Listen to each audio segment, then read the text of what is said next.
बच्चों, तो आप मुझे बताओ, हमें लालच करना चाहिए नहीं करना चाहिए? नहीं करना चाहिए। तो आज मैं आपको एक लालची दूध वाले की कहानी सुनाऊंगी, ठीक है? एक समय की बात है, एक छोटे से गांव में रवि नाम का दूध वाला रहता था। वह अपने लालची स्वभाव के लिए जाना जाता था। उसके पास एक गाय थी जो पूरे गांव को स्वादिष्ट दूध पिलाती थी। हर सुबह वह दूध निकालता और गांव में पहुंचाता था। एक दिन रवि को यह एहसास हुआ कि गांव वालों को उसके गाय का दूध बहुत पसंद है। इस बात से उसे बहुत खुशी होती और उसके दिमाग में लालच आया और एक उपाय किया।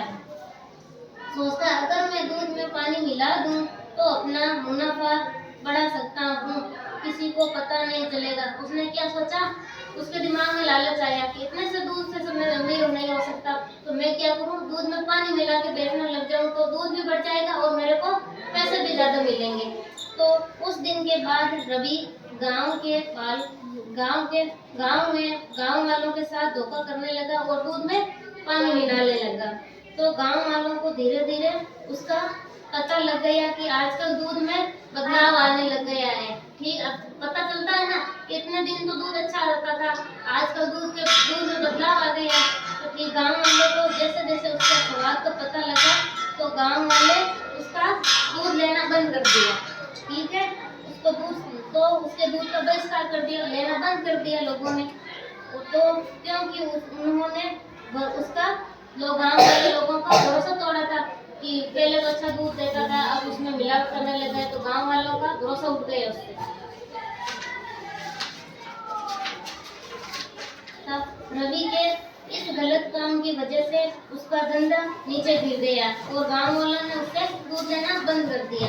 इसी गलती का एहसास रवि को हुआ, लेकिन अब बहुत देर हो चुकी थी। उसकी गांव वालों की नजर में जो इज्जत थी वो खो चुकी थी। गांव वालों उसकी कोई इज्जत नहीं थी कि ये मिलावटी काम करता है, ये तो धोखेबाज है। तो गांव वालों को इज्जत करना बंद कर दी।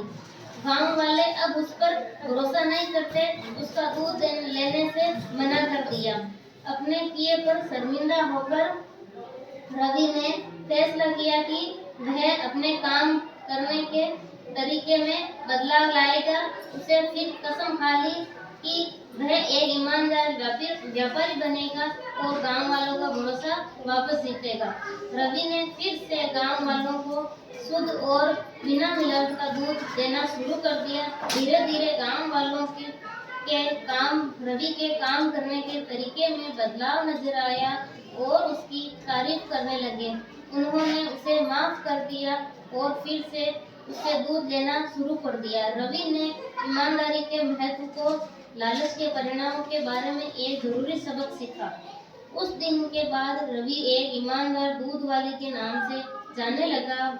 उसे उसकी खोई हुई इज्जत और गांव वालों का भरोसा वापस मिल गया। उसका धंधा फिर से चलने लगा। उसे समझ में आ गया कि असली सफलता ईमानदारी और समझदारी से है, ना कि बेईमानी करने से और धोखा देने से। ठीक है, तो हमें क्या शिक्षा मिलती है कि हमें कभी भी बेईमानी नहीं करनी चाहिए, किसी के साथ धोखा नहीं देना चाहिए, हमें हमेशा ईमानदारी से काम करना चाहिए। ईमानदारी से काम करेंगे तो आगे बढ़ेंगे और हमें किसी के साथ विश्वासघात नहीं करना चाहिए। ठीक है।